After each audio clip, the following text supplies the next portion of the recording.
Hi, I'm Di with Sister Chicks Quilting, and welcome to my channel.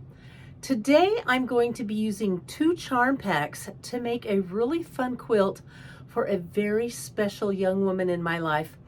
I'm going to tell you all about it, but first I want to thank Helen B. from New Jersey for the 3 cups of tea she sent me. Thank you, Helen. I appreciate it very much. And then Lori, I don't know where you live, but I love that you sent me a cup of tea with hugs and kisses. Who doesn't love XOXOs? Right back at you, Lori. I also got a lot of comments about last week's video, and Sherry Fair told me how much fun it was seeing all of the quilts I had coming through my shop last week. Well, Sherry, I want you to know that is why I do quilts, because I love having them come through my shop, and it's fun for me too. I'm glad I could take you along with me. Do you recall several months ago when I did a collaboration with April? We call it a charm pack challenge, and she did a wonky four patch charm pack. Yeah, it was a wonky 4-patch charm pack. I want to show you this charm pack that I have. It's called Bungalow. It's by Joel Dewberry of Free Spirit, and I have 2 of these. It was so funny that I got gifts of 2 of these. I looked at that and I thought, that is a perfect quilt for a teenage boy or a man, right? Wrong. Let me show you what happened when I opened it up. Now, some of these I've already sewn into 4 patches, but this is what I saw when I opened it up. Flowers, kind of a cool Mancala design, but more flowers, and honeycomb, more flowers. Look at this one. Look at that deep purple and this pretty gold. Still more flowers and butterflies. And here's the one that was on the front right here. It's not masculine. I was a little bummed. I was showing it to my sweet little friend Sadie, who comes and does a little bit of cleaning for me. And I said, what do you think of this? And she goes, oh, those are cool. I see a lot of purple and gold in them. I told her that I was thinking of making this quilt with them. She goes, that would be so cool if you did it in purple and gold. She goes, purple and gold are my favorite colors. So guess what I'm doing? I am going to make that quilt that April had, and I don't have a pattern, but it can't be too hard, right? 4 patches. It's going to be for my friend Sadie, who loves purple and gold. Go Lakers. Sorry, you can take the girl out of LA, but you can't take LA out of the girl. Anyway, let me show you this fabric that I got. I think you're really going to like it. These are the 2 fabrics that I picked up. This one is Canvas by Edwards of Northcott, and this one, of course, is Allison Glass embroidery. I was thinking that I should frame all of these blocks in the purple. Look at that. I think this was the piece where I picked the purple out, and look at this gold. I think it's going to be really cool. What do you think? I'm thinking it's going to be a good quilt. I'm going to sew this other charm pack together in groups of 4, and I'm going to teach you how to twist the seams on the back. That's why it lays so nice and flat. Twisting the seams is a simple to learn skill, and it makes a huge difference when you go to quilt your quilts. Let's get started. These are not going to go in my quilt. They are sample blocks that I put together so you can see this little tip. I know it confused me for quite a while, and I wanted to make it as clear as possible, but here's the spun seam. Is that correct English? Spun seam? I don't want to say the spinned seam. The engineer would get after me. I've sewn this block. It's not been pressed, and this is how I press. I let the side seams fold over naturally where they will go. These 3 go like this, that one goes like that, but we'll fix that. This one, we'll make it go over too. Now this is where we do the spinning. I'm going to unpick this right here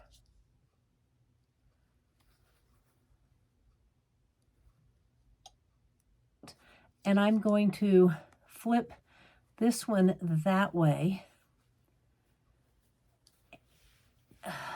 I hope you saw that.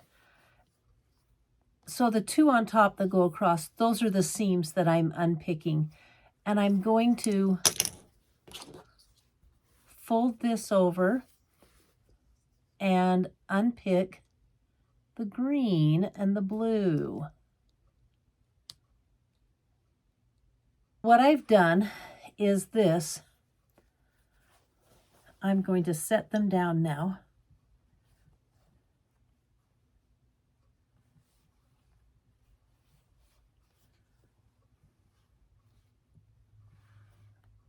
There we go. Did you see that?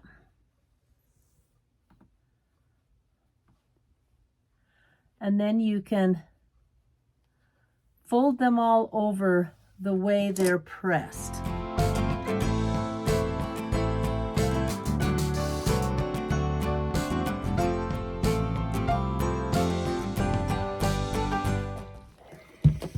Flip it over and we'll press the other side. And you have a nice flat seam.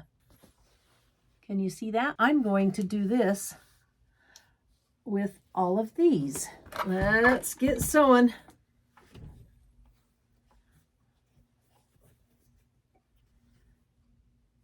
Now, because I have them stacked, and something else, you notice that this is a clipped, it's a pinking sheared seam. I'll tell you what I'm going to do. I'm not going to worry about it too much. And I'm not going to square up these blocks.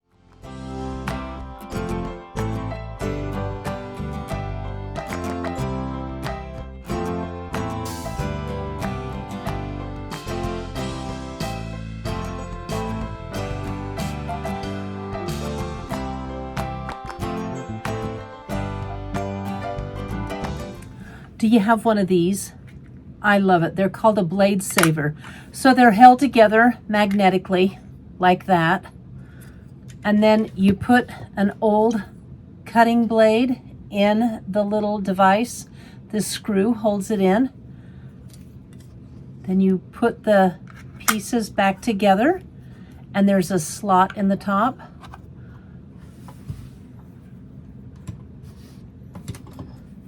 Oh. And you just do this.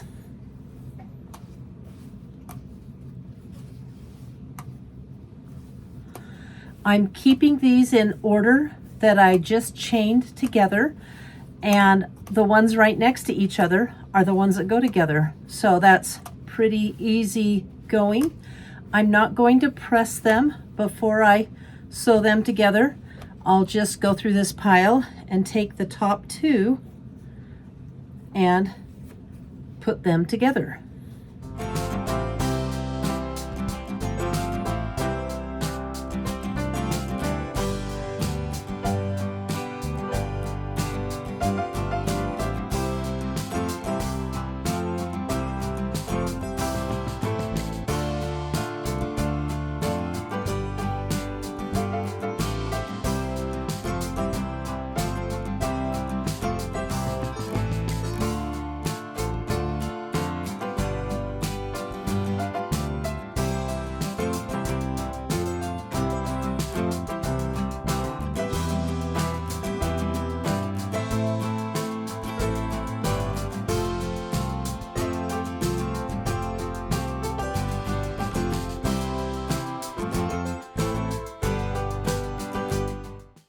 All right, all of them look really good, but this piece is off just a little bit. I'm going to do a little unpicking and fix that one. You don't want to see me unpick. It's a nasty, nasty thing. Can you see that naturally the seams are laying that way? So I'm going to press those down all the way around like that. I'm going to grab my handy dandy seam ripper, and this is the first one. I'm going to do this. I always cut on these seams across from me that are on the horizontal, okay? So I'm gonna lay that one down, and we wanna get this one cut.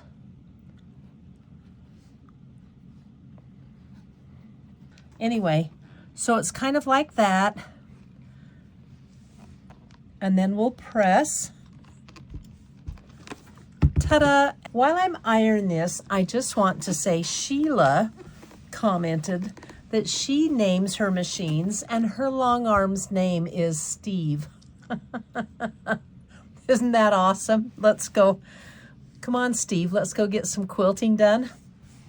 And then Carol Lewis, let's do my last one. This might be able to be seen a little better, okay? And then Carol Lewis commented that she learned something new from my video last week, which was she didn't know I had a long arm business. Well, keep telling everybody, Carol, because I do have a long arm business, and what's kind of cool is I quilt for several of you folks out there in YouTube land. Look at that, I only had to do one seam there to lay them. Can you see that little thing? That is how you spin a seam. And then take a look at this. Oh baby, so flat. A long arm's dream right there. Okay, let's put the rest of this quilt together now. Okay, in April's video, she used a jelly roll. So she had a 2.5 inch strip. I think I'm going to do a 3-inch strip surrounding mine. But you know what I'm gonna do first? I'm gonna put this buddy away and hope I don't have to use it again. One. I don't quite know how many of these I'll need, but I suspect quite a few.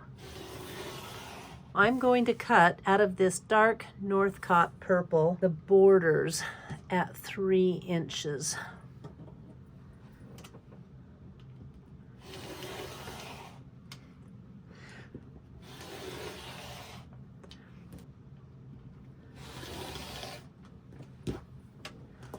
I think that will, well, let's see, I'll cut 2 more. Okay.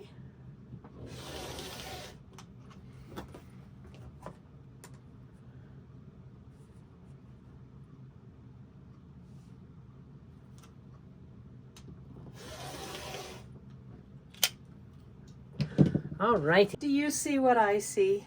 This is just gonna drive me crazy. I don't want a square quilt, and I want the quilt to be 4 blocks wide. This is what happens when you quilt on the fly. I'm out of these blocks. Here's what I think I'm going to do. Dang it. I have to get the seam ripper out again. I should have said what I said. I think I'm going to use the purple and the gold and cut 2 purple 5-inch squares and 2 gold 5-inch squares. I'm going to unpick like one here and put a gold, and one here and put a purple, etc. I'm just so irritated that I have to do that, but I don't want to waste these 3 blocks, and I don't want to make my quilt 3 blocks wide. Well, this is what I'm going to do. I'm going to put the gold here, and I'm going to put that one there, and this one here. I better get unpicking. I should be able to make fast work of this. You know what would have stopped it? If I would have counted my blocks and done my quilt math prior to sewing, but I didn't. The quilt gods are punishing me. I don't say that to offend.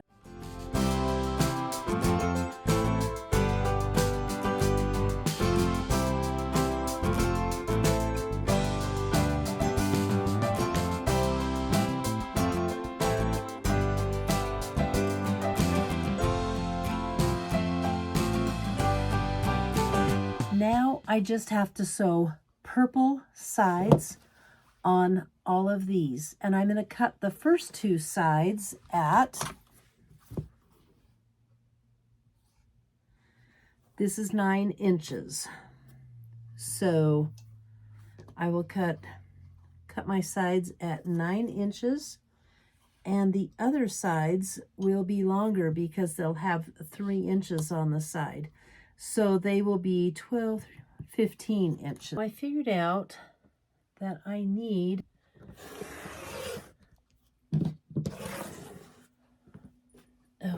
count over 9. 1, 2, 3, 4, 6, 7, 8, 9. 1, 2, 3, 4, 5, 6, 7, 8, 9. Do you double count your lines? I always do when you're cutting.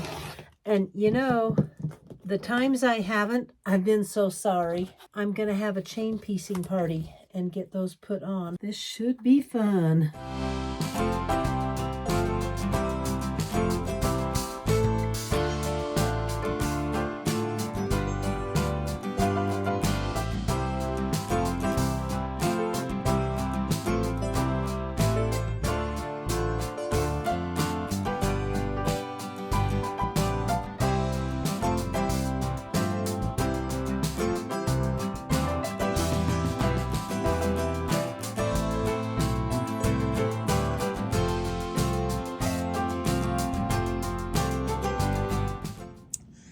All right, I've run into something that's quite annoying, and this is what I've chosen to do. And that's these pinked edges, because it's hard to, when they're sticking out like that, it's hard to make sure you're on the 1/4 inch line.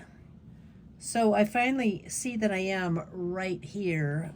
So I've sewn all of these, and it's annoying. I'm not sure I'm doing this perfect. So I don't want to go to the extra effort to trim them up, because you know they're not pointy stars or anything like that. My question is, what do you do? Would you trim these pink edges off, or would you just kind of do what I'm doing and do the best you can? I finally got them all sewn, and I'm going to press them and make them wonky. The next step is wonkiness. All of my blocks have been framed with the dark purple, and they are so pretty. I'm really glad Sadie suggested those colors. Let me show you how to make them wonky. Now first, in April's video, she used a jelly roll, which was a 2.5 inch strip. And I remember her saying it wasn't quite as wonky as she would have liked it. I don't recall what the pattern called for that she used for the width of the strip, but I remember that, and I chose to make mine with a 3 inch strip. Guess what happens when you use a 3 inch strip? It's too big for your rotating cutting mat. I cried. But you know what? I have this table set up that I can get around on both sides, so that was fine with me. Now, this is how you do it. It's real technical. You take a 12.5 inch square ruler and use that to wonky them up. And I actually thought I could make bigger blocks than 12.5 inches square, but no, not really. You can't do it. So you lay the ruler on like this. See that? And you cut here and here, and then you move around the table and cut here, and you have your block. However, I discovered after cutting 2 blocks, and I'm glad I did, I was just going to cut them all in this direction with this ruler in this position. You have to cut every other block the opposite way. So remember that if you do this quilt, you cut one like this, and one like this, and one like this, and one like this. So it's important to pay attention to direction. So there are all of my blocks. I'm going to sew them together and see what I come up with. But you know what I might do? What do you think of that? It's 5 squares down and 3 squares across. You know, you're limited to what you can do when you're working with 2 charm packs. Is this too skinny? What are your thoughts?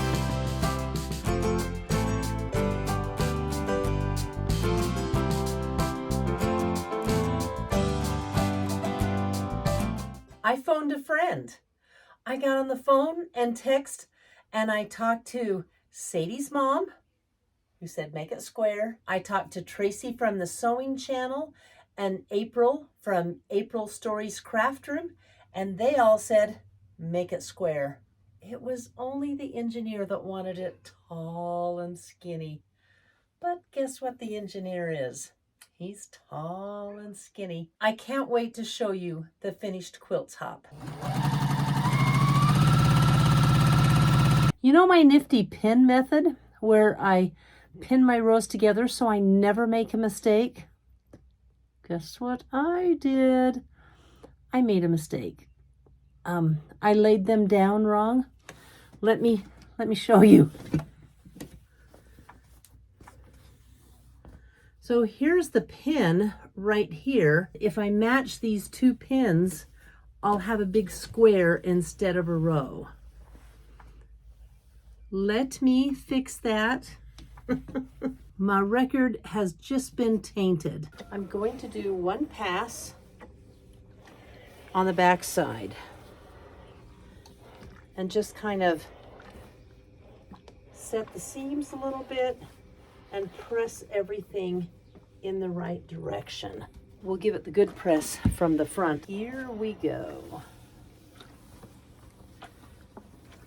The first thing you want to do before you put your borders on is measure. You should measure the top and the middle and the bottom. And that's 48.5. 48.5. Did you hear that? 48.5 twice. That's red letter day for me. And it's 48.5 across. 48.5. This is getting exciting. 48 and not quite a half, but close enough. 48.5. I am going to cut the 2 side seams at 48.5, and I'm going to put, whoops, was my lint roller. Anyway, I'm going to put this on the first border, and I'm going to make this more thin. Now, I have a lot of the purple left. On the purple, I'm probably going to do at least a 4-inch border, but I want enough of this to bind it as well. So I'm going to have to do some quilt math to figure out how wide I can cut my borders. Still have some left to bind it with. I am going to take you through some quilt math. I have plenty of purple, but I wasn't sure I had enough of the gold, and this is how I figured it out. Let's start with the gold inner border, and I'm wanting to add as much fabric as I can because I want to make the quilt as big as I can. So it measures 48.5 inches. If you times that by 2, that's 97 inches. So on both sides, I have to add 97. I have to have 97 inches of fabric. And then on the top and the bottom, I'm going to be adding a 3-inch strip. I was going to do a 3.5 inch, but it cuts me too close and I don't want to mess up or buy more fabric. So I'm cutting a 3-inch border. It will actually be 2.5 inch on the quilt when it's finished, and that really doesn't matter. But I times that by 2, the 3 inches, and that equals 6. And then I add that to 48.5, and that gives me a top and a bottom border of 54.5 inches. And then you have to times that by 2 because I have a top and a bottom. So that's 109. So 97 inches plus 109 inches equals 206 inches. Now what I'm going to do is divide that by the width of my fabric. And that is 4.90. I'd normally round up to 5, but 4.90 is cutting it pretty darn close. So I'm going to have to round up to 6. So I'm going to need 6 strips of 3 inches of fabric, 3-inch wide fabric. That's going to be 18 inches. You know what? That leaves me 12.5 inches for the binding. But I have a trick up my sleeve. I figured the same on the purple. I figured it the same way. So my borders were 54.5 inches wide times 2 for the sides is 109 inches. And then if you add, I'm cutting a 5-inch border. So 5 times 2 is 10. Add that to 54.5 inches, you get 64.5 inches times 2, 129. So I'm going to need 238 inches to do the purple border. Now, I want to know how many strips that is, and if I divide that by 42, which is the width of the fabric, that's where I get that 42, that gives me 5.6 strips. I round that up to 6, so I have 6 strips. And the reason I round it up is because I sew my borders like I sew my binding on the bias, on the corner. You'll see that though.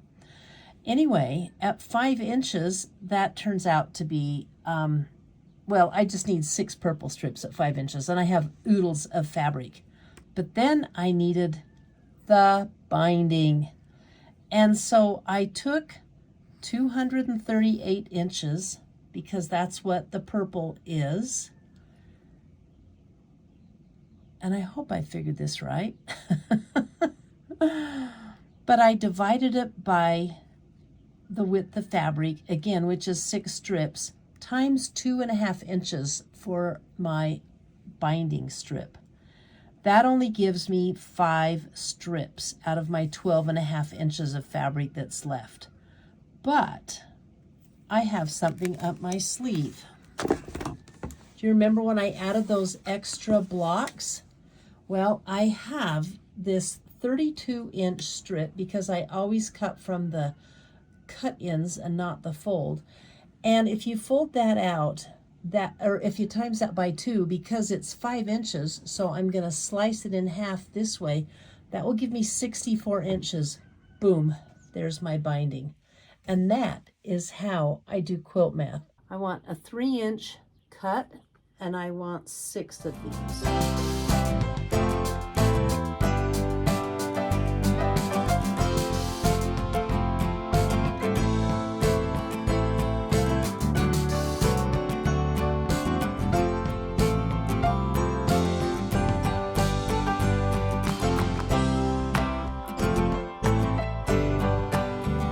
Okay, so here's my gold border.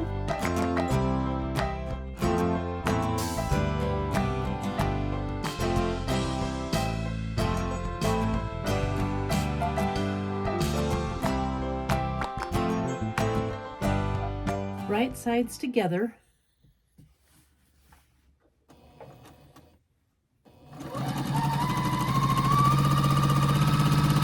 This is how I measure on a small table. Let me go from this way so my hand isn't in the way. And then I come to 48.5 inches where I need it to be. And I line that 48.5 inches up on the line, right on the line of my cutting mat. And I drop this ruler down, slide this over, and cut it. There I go. Now I need a second piece. I'm going to pin them wrong sides together, go to the other side, pinning that to the other side. And this isn't a long quilt, so I can do this, but I'm just going to kind of stretch it out like so, just so it's taut. I am not actually stretching the fabric at all. Drop in a few pins and sew it on. Do it on the other side. And if you do your borders like this, they are going to turn out even, Steven, perfect every time, and you will not have stretchy or ruffled borders.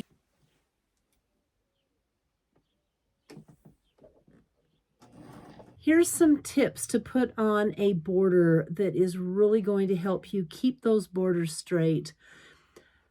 Always use pins. I have mine pinned, as you can see. I pin from the sides and then I pin in the middle. How do I find the exact middle? I fold it in half. I fold the quilt in half and I fold the binding in half, and you can find it that way. But remember, on the yellow border on this one, and I'm sorry, I always mess up binding and border, forgive me, but remember on the yellow border I ended up not doing that. I just laid it out and stretched my arms out, and it worked good. Something else to sew on a good binding is you want the drag taken off. So I don't know, you can't see, but this is the quilt. It's laying on my table. You need it picked up off so you won't have something on the edge pulling your fabric off your sewing table like this while you're trying to do this. You're just going to be miserable. So don't let that happen. And then the very last tip is this one. Watch.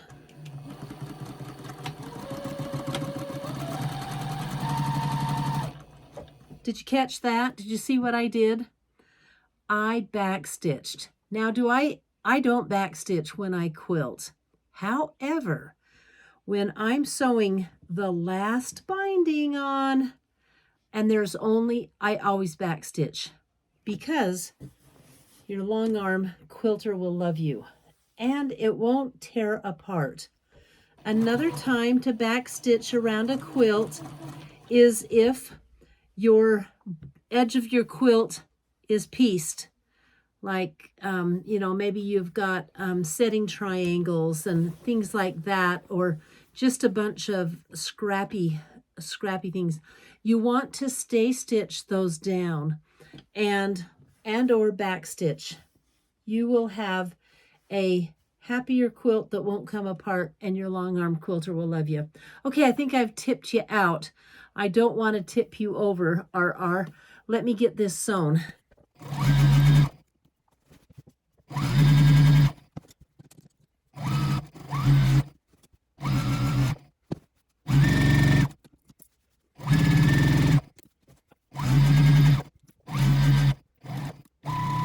Ta-da! What do you think? I really like it. I love the colors. As I was making it, I was a little concerned about the boldness of the colors, and I think they're not so bold. I do, however, kind of wonder what I'm going to put on the back. I think it should be cuddle. Now, do you see the 2 State of Utah blocks? I don't know what else to call them. I'm like, oh my gosh, is that the State of Utah there? This block and this block. That's where the purple squares are. What do you think? Should I repair them? Should I fix them and put in a gold block? It would certainly make the quilt look a little more whole, and maybe not so much like the State of Utah. And I can do it. I'm not going to quilt it for a really long time. But let me know what you think in the comments down below, if I should fix it or not. And I'll do whatever you guys say. It worked out well last week when you told me what to back my scrappy trip around the world in. And it's getting quilted tomorrow. I can't wait. By the way, option number 2 is what won the poll. In the meantime, go ahead and check out this video. It's the video that April and I made together where she shows how to make this quilt. Until next week, I can't wait to see you. And by the way, my next video after this is going to be a trunk show of all of the quilts I've done in the past year that I haven't shown you. I have a big old stack, you guys. I can't wait to show them to y'all. And that will be next week. Until then, bye.